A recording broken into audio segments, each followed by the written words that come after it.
We are not like Lot's wife, you and I. We feel no particular need to turn back. There's nothing to be seen if we did. No tired old man parting the cliffs with his arms. No gifts or Bibles laid out on the sand for the taking. No tides turning or the shrieking gulls overhead. The bones of the hermit are no longer laid out for the taking. I have stolen them away to the guts of this island, where the passages all run to black, and where we can light each other's faces by their strange luminescence.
Dear Esther, I met Paul.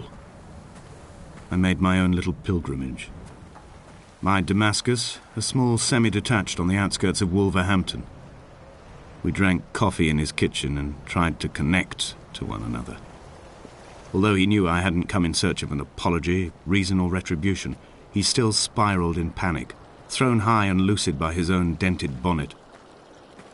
Responsibility had made him old. Like us, he'd already passed beyond any conceivable boundary of life.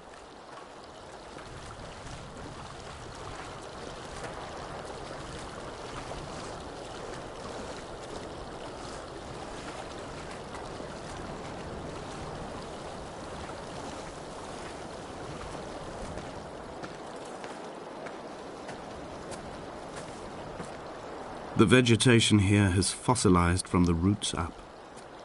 To think they once grazed animals here, the remnants of occupation being evidence to that.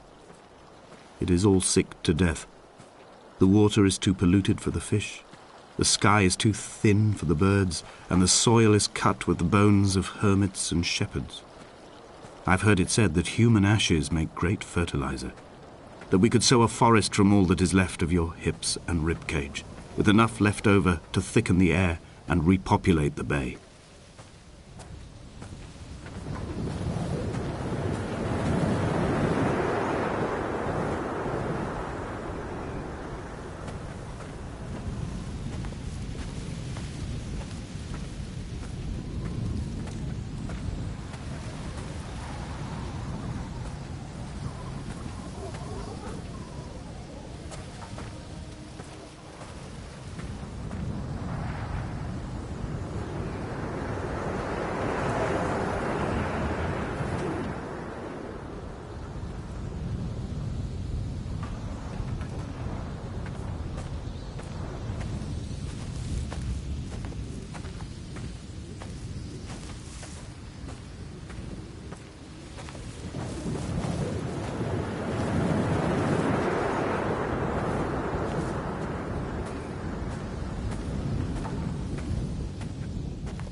Dear Esther, I have now driven the stretch of the M5 between Exeter and Bristol over 21 times. But although I have all the reports and all the witnesses, and have cross-referenced them within a millimetre using my Ordnance Survey maps, I simply cannot find the location.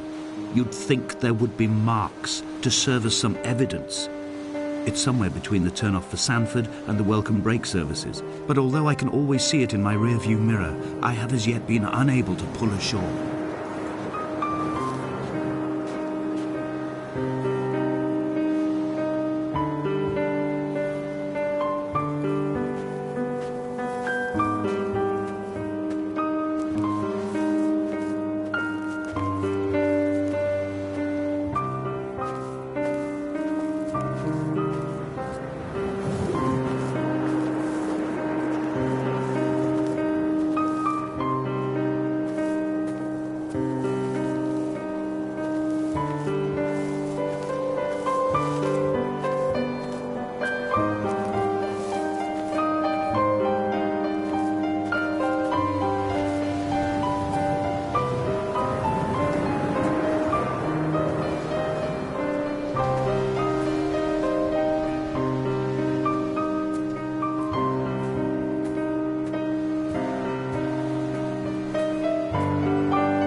All night the boy has kept me lucid.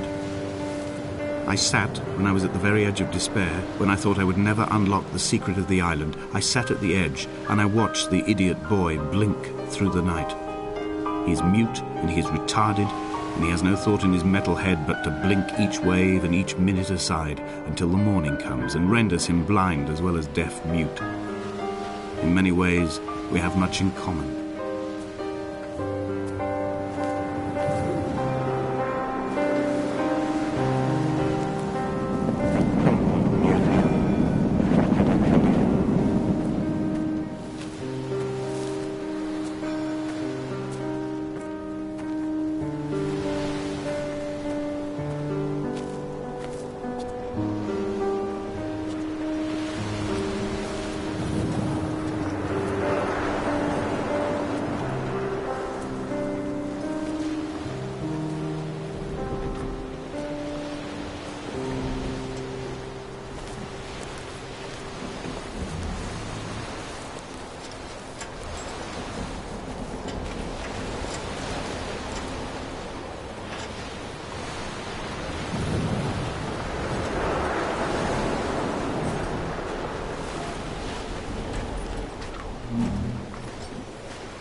There must be a hole in the bottom of the boat.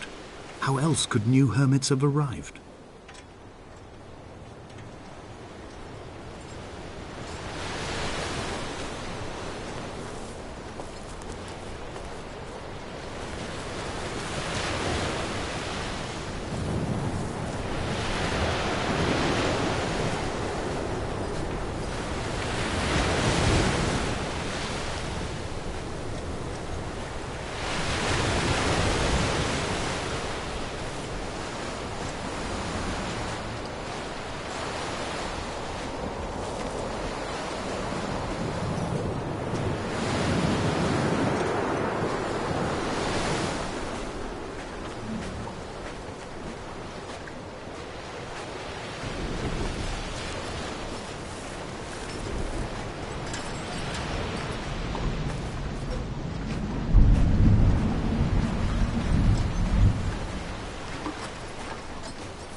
I had kidney stones and you visited me in the hospital. After the operation, when I was still half submerged in anesthetic, your outline and your speech both blurred. Now my stones have grown into an island and made their escape, and you have been rendered opaque by the car of a drunk.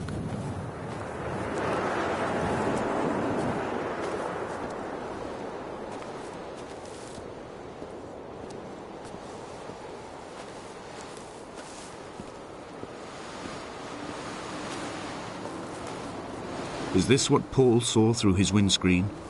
Not Lot's wife looking over her shoulder, but a scar in the hillside, falling away to black forever.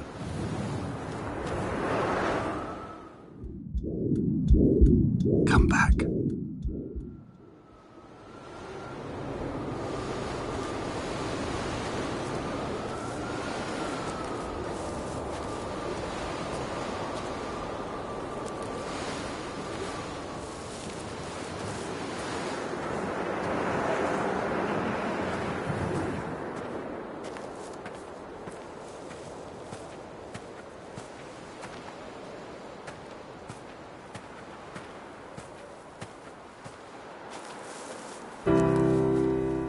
Begun to climb, away from the sea and towards the centre. It is a straight line to the summit, where the evening begins to coil around the aerial and squeeze the signals into early silence. The bothy squats against the mount to avoid the gaze of the aerial. I too will creep under the island like an animal and approach it from the northern shore.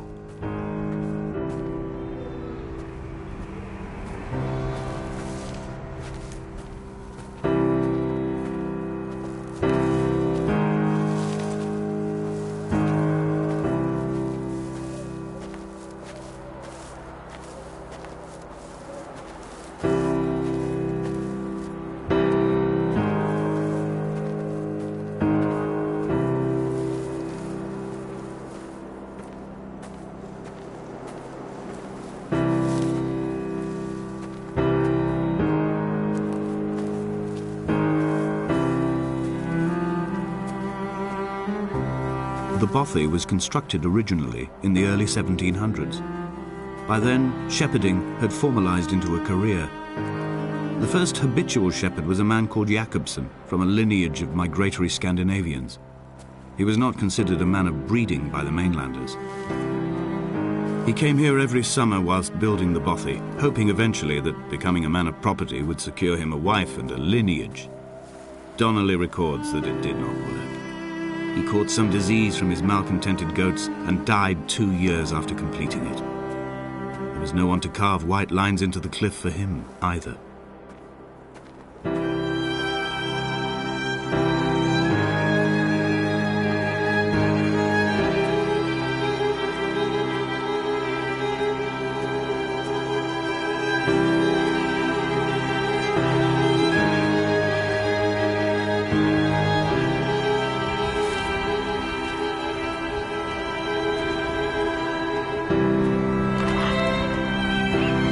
Cormorants seen at dusk, they did not land. This house built of stone, built by a long-dead shepherd. Contents: my camp bed, a stove, a table, chairs, my clothes, my books. The caves that score out the belly of this island, leaving it famished. My limbs and belly famished. This skin, these organs, this failing eyesight. When the battery runs out in my torch, I will descend into the caves and follow only the phosphorescence home.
He left his body to the medical school and was duly opened out for a crowd of students 21 days after his passing. The report is included in my edition of his book. The syphilis had torn through his guts like a drunk driver, scrambling his organs like eggs on a plate. But enough definition remained for a cursory examination, and, as I suspected, they found clear evidence of kidney stones. He's likely to have spent the last years of his life in considerable pain. Perhaps this is the root of his laudanum habit. Although its use makes him an unreliable witness, I find myself increasingly drawn into his orbit.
Damn, just when the spookchins kickin' gotta bounce. Thanks for the stream. Identify the scratches his nails ruined into the rocks. Am I following him cell for cell, inch for inch? Why did he turn back on himself and not carry through to the ascent?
They'd stop the traffic back as far as the Sandford Junction and come up the hard shoulder like radio signals from another star.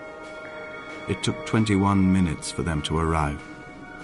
I watched Paul time it, to the second, on his watch.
In my final dream, I sat at peace with Jakobsen and watched the moon over the Sandford Junction.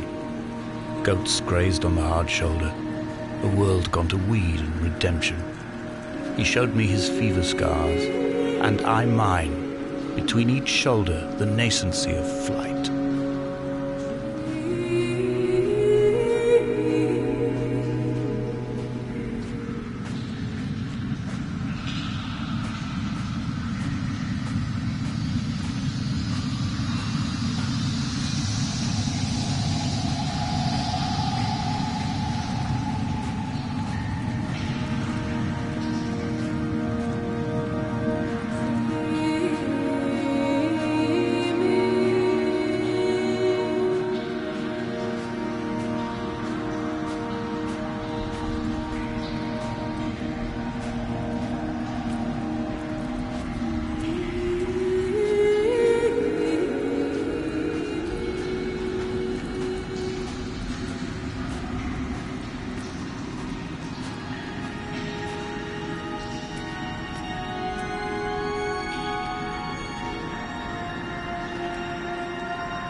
I will hold the hand you offered to me, from the summit down to this well, into the dark waters where the small flowers creep for the sun.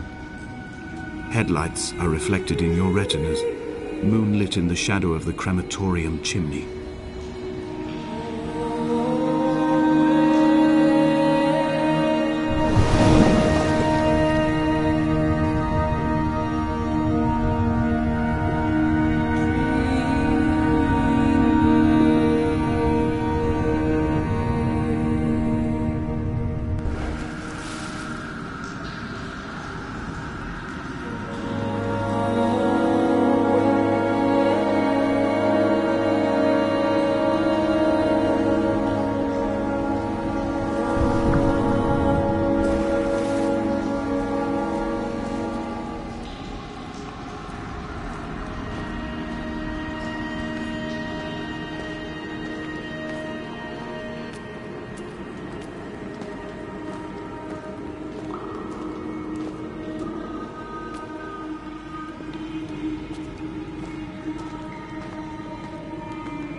the Sanford Junction, headlights in your retinas.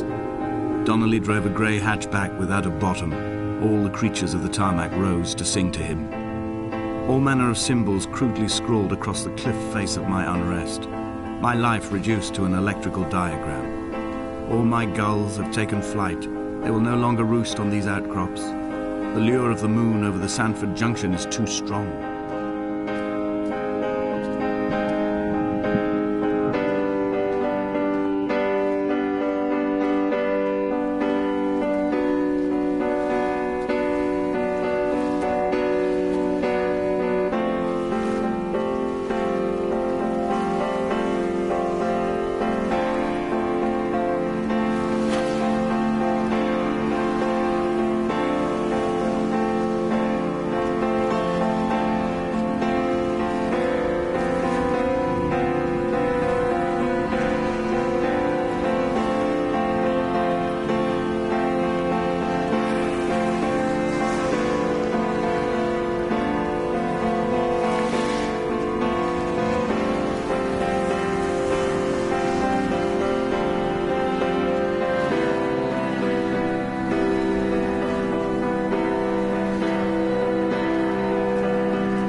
Dear Esther, I find each step harder and heavier.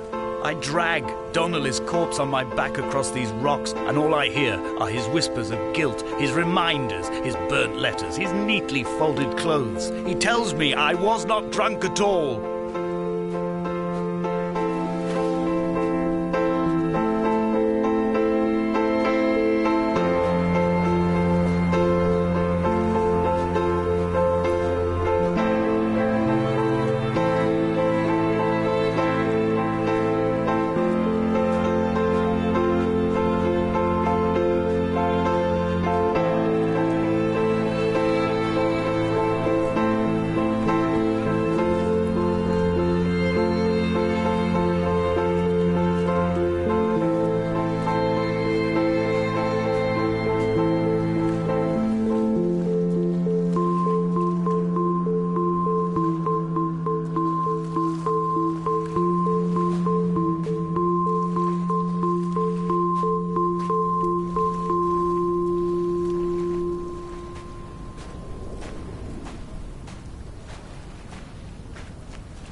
There were chemical diagrams on the posters on the walls on the waiting room. It seemed appropriate at the time. Still life abstractions of the processes which had already begun to break down your nerves and your muscles in the next room. I crammed diazepam as I once crammed for chemistry examinations. I am revising my options for a long and happy life.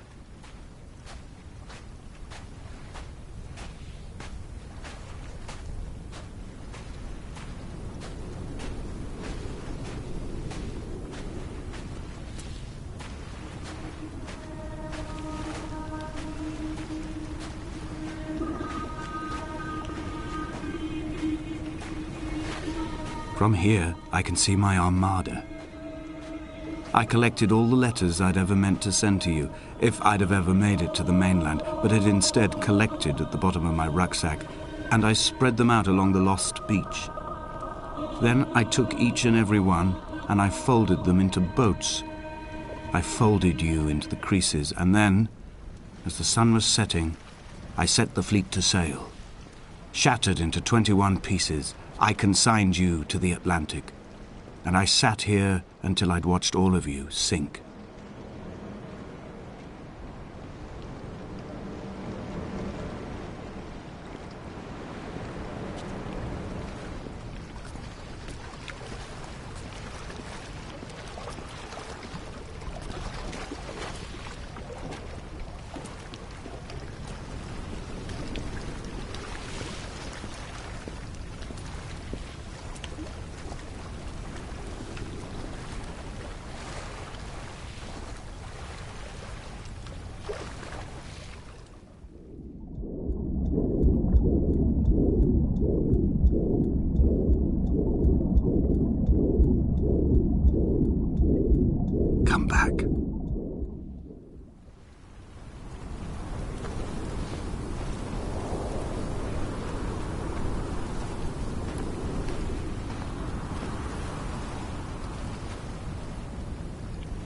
Join Mafia Addict, come and create the most respected mafia in the world. Build your own mafia empire, start a family, and become the very best.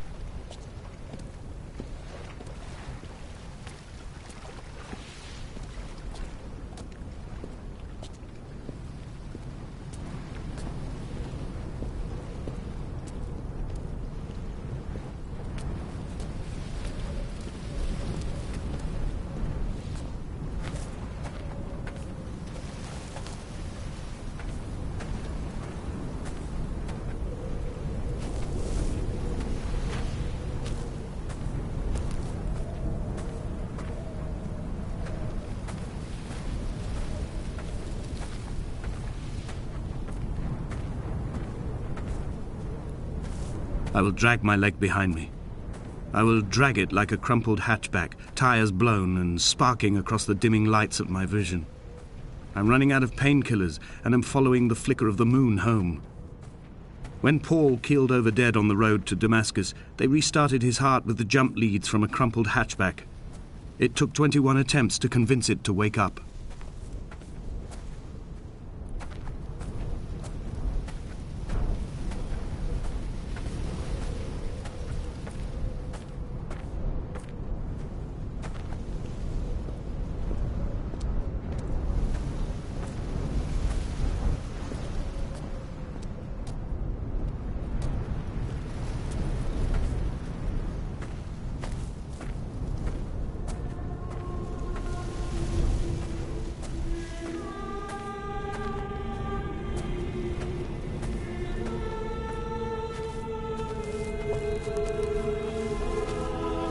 I've begun my voyage in a paper boat without a bottom. I will fly to the moon in it.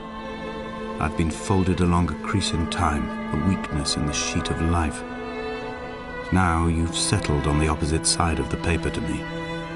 I can see your traces in the ink that soaks through the fiber, the pulped vegetation.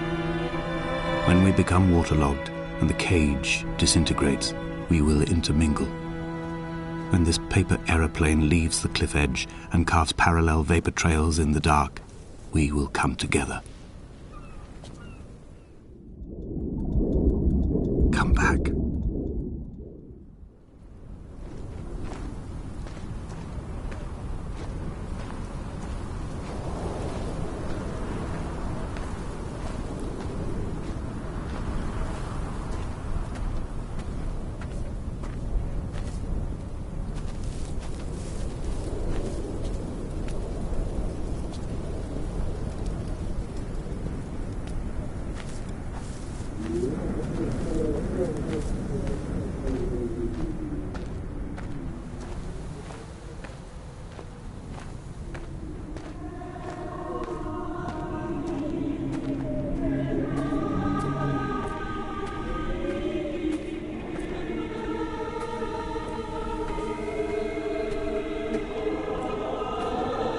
If only Donnelly had experienced this, he would have realized he was his own shoreline, as am I.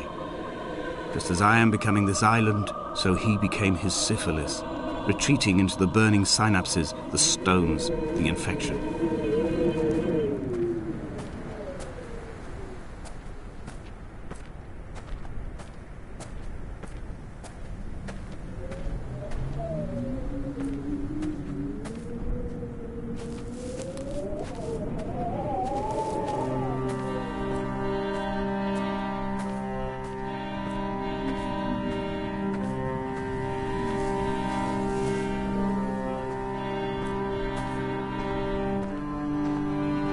Bent back like a nail, like a hangnail, like a drowning man clung onto the wheel, drunk and spiraled, washed onto the lost shore under a moon as fractured as a shattered wing.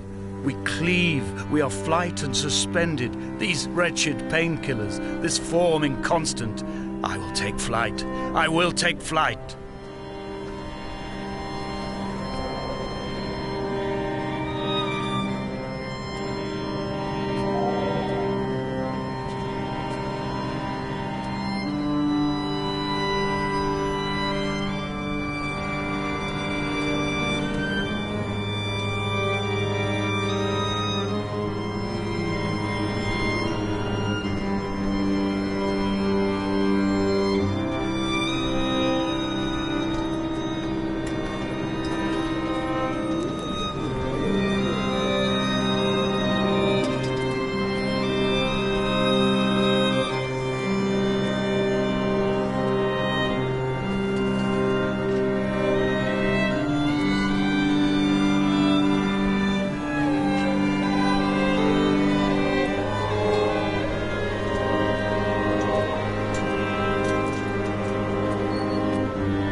I have dredged these waters for the bones of the hermit, for the traces of Donnelly, for any sign of Jakobsen's flock, for the empty bottle that would incriminate him.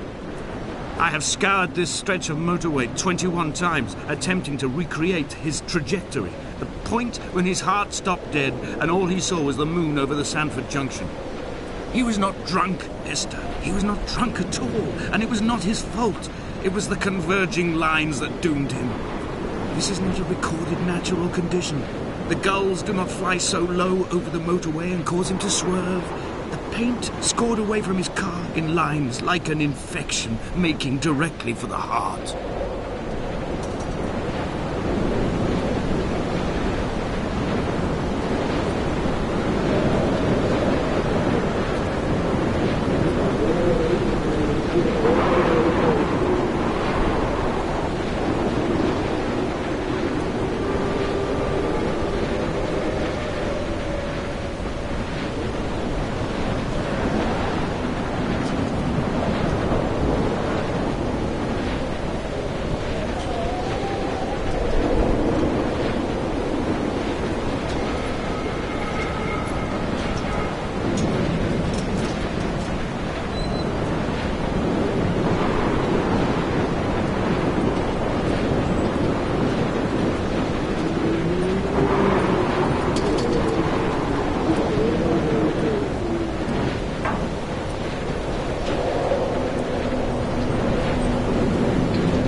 Run out of places to climb.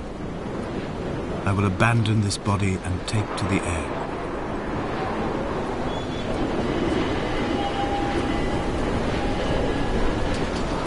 Dear Esther, I have burnt my belongings, my books, this death certificate.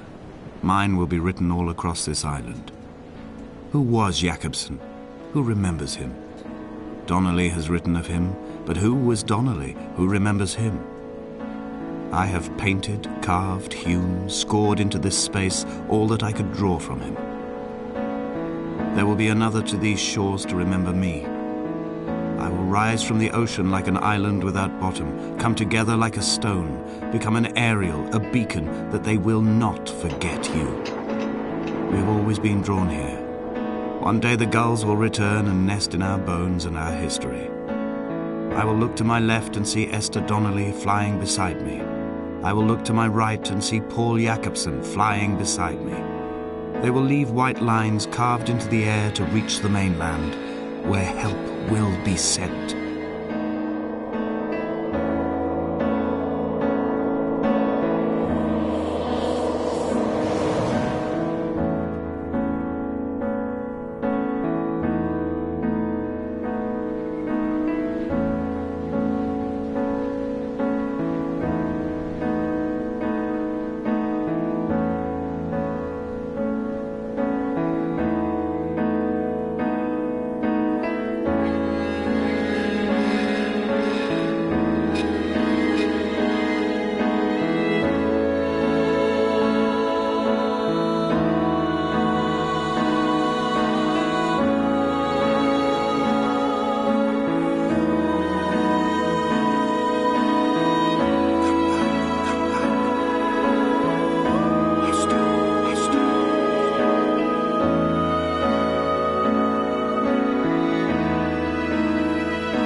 come back.